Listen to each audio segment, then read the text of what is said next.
Welcome to my site, everybody. My name is Paul Smyers, and I'm a licensed real estate agent in a beautiful state of Virginia. And today I'm going to talk a little bit about the Shenandoah Valley where I live from a real estate agent's point of view, and also from a personal point of view, because I chose to live here about 10 years ago, 11 years now, and it was a very deliberate decision by a lot of research. I happen to have traveled a lot in my life, and I've been to 40 states, and there's many, many gorgeous places in this country to see and live in. So a lot of things that I'm going to talk a little bit about today as far as the location from the point of view of real estate and personal decisions is applicable to other parts of the country where there's similar terrain and so on. There's Tennessee, Kentucky, and many other places.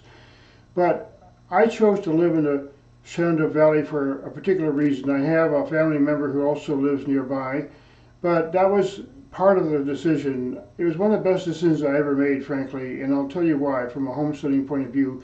Because my clientele here in Virginia, a lot of them are searching for a homestead type of lifestyle, and my community here online is all about homesteading. And I don't just talk about only the real estate aspect, I talk about the personal aspects of living in the countryside and the various features of terrain and geography and water and sun and other assets and resources that you need to find near where you live. And Virginia, surprisingly, has the most private farms of any state in this country. And I was surprised to find that out, actually. But it is true. There's so many small homesteads because the history of this state and some of the other ones on the East Coast, it has a modest climate, it has water, it has hills, it has timber, and has wildlife and so on. And I want to talk a little bit about that today because, again, a lot of my customers that call me, they are interested in finding some land to put a home on, or else they just want to find a homestead already in place. And I'm going to tell you a little bit about the terrain here and point out some of the features in the towns, okay? First of all, the Route 81 comes down here, all the way down here, and this is Harrisonburg, where there's a university. There's also down here, you get to Stanton, and then over here is Waynesboro. This is Charlottesville. This is up here, I think is Orange, and then you have Luray and so on. Now, a little bit about the features here. Virginia's border goes over toward this area, and it meets the border of West Virginia. One of the incredible things about this area is it has a lot of what we call bottomland.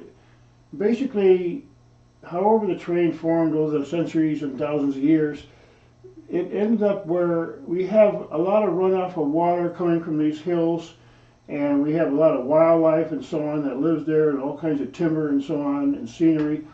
And then you have on the bottom here a really wide valley. Now, in some areas it's rather narrow up here, and then you get to Winchester up here, and then down here where I live, it's probably at its widest point. Actually, it kind of extends wider, and then down below there's another area which is not on my map. But we have a small ski area about here. The Shenandoah River runs about this way, all the way up through here, and eventually goes over and meets the Potomac and goes into the ocean. Then you have the South River that flows up through this river, flows up north. And where I live, the South River is very, very tiny, and it starts flowing down this valley, and it feeds a whole lot of beautiful, beautiful farms and agriculture going on. There's Mennonites living here. There's a lot of horses and every kind of animal, domestic animal, chickens and so on. A lot of egg production and so on. So it's a very, very productive agriculture area. And the county that I live in, Augusta County and Rockingham, which is the north, are the highest producing agricultural counties in the state of Virginia. And we have a lot of timber production in other parts of the country, or the state rather, but I'm really focused right now on this area. Now, we have a really interesting feature here because this little ridge goes through here. There's a huge cavern called Luray Caverns. There's massive caverns all over Virginia. There's also what's called Fort Valley, which is where some of the Civil War people hid down there because you can see it's kind of sheltered. There's a little creek or river that runs through there. There's a lot of fishing and tubing and all that kind of stuff going on. So there's a tremendous amount of recreational opportunities here. There's also, on this side, you get Charlottesville. Now there's a national airport that'll go to other major hubs, and then you have This area here is also very, very beautiful. And this is some of the area where the Civil War battles happened in this general region. And there's a lot of history of the country in this part of Virginia. But as you can see, we have plenty of water in Virginia. A lot of times when homesteaders try to find land, the whole thing is you got to try to find some water. Well, we have an abundance of water here. In fact, if you live in some areas, you might get a little bit too much water. And the thing is, there's a lot of access to it. Where I live, the water table is only, I think it's maybe 20 or 30 feet down at the most.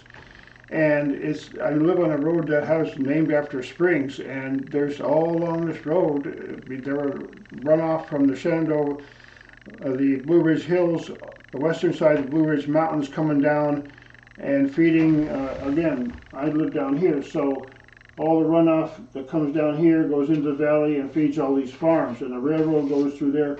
Another thing that's important about this area, it has a lot of transportation up. The roads are fast. There's a highway going this way. There's highways all around. You can get a lot of congestion around DC, but that's out of the picture. All around here, the traffic seems to flow pretty well, and if you get a problem on Route 81, there's parallel roads that go down the valley, Route 11, and so on. So transportation and access to the various services and resources is very important. It's not like you're out in Colorado living at 10,000 feet and you got to drive 60 miles to the biggest Walmart or something. You see, it's very accessible. That's another important thing about location.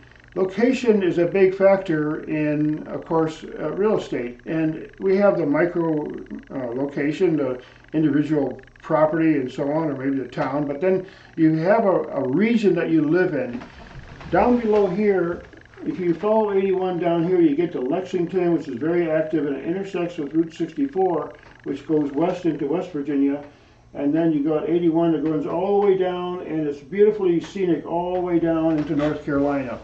So I chose this area very deliberately in 2015, and I knew the area. I've driven through it. I've driven the whole Blue Ridge Parkway at one time. I won't do that much anymore, but it's a very, very scenic, wholesome place to live, and you have old-fashioned values and the Constitution and rural lifestyle. The people are community-oriented, and that's why I live here. So that's a little bit about the area that I work in, and I'll tell you a little bit about the real estate part of it now. We have in the area a lot of industry. It's not just one particular industry like there is in some cities. We have a lot of light industry. We have a lot of transportation going on. Of course, we have all the farms and all the equipment that they need, the sales of that equipment, the truck drivers, the transportation, the delivery, all the farm equipment, the mechanics, all the trades are very active. Commercial real estate, there's a huge agricultural demand for property as well, and they have money, and they have a lot of animals, so you have all that going on. So you have the universities in the area, you got medical going on, a lot of medical facilities and so on. So I just can hardly say enough about it. It's one of the best decisions I've made in my life, frankly. But from the real estate point of view, it's an economy that's steady. It doesn't depend on one thing, like I was saying. It just kind of has a lot of different features, and if you can't plug in on one part of it, you can plug into another. And then if you have a family or a two-career family, then they might have a different kind of occupation, but they can find it. Maybe someone's in medical, maybe someone's in industry or something else. So it's a very easy place to find some kind of work activity. There's a lot of home ownership going on here. There's a lot of range of different kinds of houses. You find some of the oldest houses in the country in Virginia that are still standing. I've seen some that are 200 years old and still built, you know. So I want to encourage my visitors to come and visit, and if you consider moving here, I help a lot of people who call from out of town. That's really my function right now. I was a photographer earlier in my life. I have a drone license. I also did aerial photography up in upstate New York, where I also had a real estate license for a while. And all around the country, people are looking for a place to have a little homestead in the community. There's a lot of that demand right now. And I just wanted to suggest that consider Virginia, because the climate here is also very modest, and that really is very important because we have a longer season. I used to live in upstate New York, and I'm glad I don't live there anymore because it's so delightful down here. the winter comes, but it's just slow. It just, the autumn comes, and it doesn't just all collapse at one time, and next thing you know, it's ice until May. You know, it's a lot gentler. I call winter here very polite. It's just, it comes, it does its thing. We have cold, we have snow, we have all that stuff, and then it goes away, and by the end of March, I'm mowing my lawn. So I want to encourage a community of people here who watch my videos and get something out of it. I watch a lot of other people's content. I have a certain specialty that I do, but I learn constantly from others. I have to learn all about the various aspects of rural property, zoning, septic tanks, wells, all that kind of stuff. The timber, you can buy land and have the timber harvested. You can make ponds. You can do a lot. That's another thing about the zoning in Virginia. I don't want to end this video without mentioning it. When you buy a piece of property anywhere in the country, you don't actually own it like you own something you walk out of a store with it. You own a bundle of rights. That's what we call it in the real estate industry. A bundle of rights. You own the rights to own it, to operate it, to use it within the parameters of the deed and the various zoning laws. Now, it just so happens that in Virginia, over the history of Virginia, a lot of people had tracts of land. Some of it was huge, huge tracts and plantations and so on. But slowly over the years, it just dwindled down. But there's a tremendous amount of very active agriculture in Virginia. And that makes the economy very robust in a lot of ways. It also means that there's a lot of food production. And if you live in an area where a lot of food is produced and there's all kinds of people with all kinds of skills near you. I mean, I just bought some beautiful eggs from somebody, you know, one of these 100 boxes. You just drive in, drop your $5 in, you get a dozen chicken eggs. And it's just a delightful way to live. So I really encourage people to ask me questions and call me or email me and make suggestions of what other kinds of videos and content that you'd like to see, because I know I make a lot of videos about various aspects of the real estate business and the homesteading lifestyle. Though I have lived in the countryside for many, many years, I don't have a farm, but wherever I've lived, there's been the raised animals and open zoning and all that. And back to the zoning I was discussing, that the zoning in Virginia favors agriculture and multiple use. So I've even seen many properties that have 2 residences on one piece of land. And the zoning in Virginia, agricultural zoning, allows a lot of various activities because it has always been a history where people had a farm or some kind of business on their property. Even today, the electricians, the plumbers, and all those kind of people, they need places to park their gear and tool sheds and so on. And that's why a property like that, like the multi-use type of property, is in demand.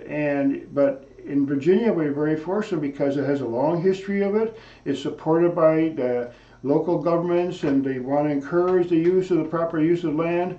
And they have zoning. I've even seen 20-acre zoning. I mean, they don't want anything less than 20 acres. So that's the farm. I mean, the farms need that land. They don't want it to be cut up in 1-acre zoning, you see. So there's a lot of parcels out in Virginia that are just unoccupied. Now, you may have to do a little access stuff and build a driveway and so on, but you know, there are some properties that I've seen that were all wooded, but they did have an easy access that wasn't very steep and so on. It has a lot of other good features. So if you're really searching hard, call me. I've driven a lot of areas around here. I've driven many of these areas and even further south. And that's the region that I work in. So Central Virginia, Waynesboro, Stewart's Draft, Harrisonburg, Charlottesville. There's a lot of wineries down in this area. So all those kinds of things I enjoy participating in, and I love to hear from people. Please make some comments and call me if you want to. My information is on one of the videos and in one of the descriptions. So thanks again for listening, and like and share. I really appreciate it. It helps me a lot, and I hope to see you in some of my other videos. Thank you.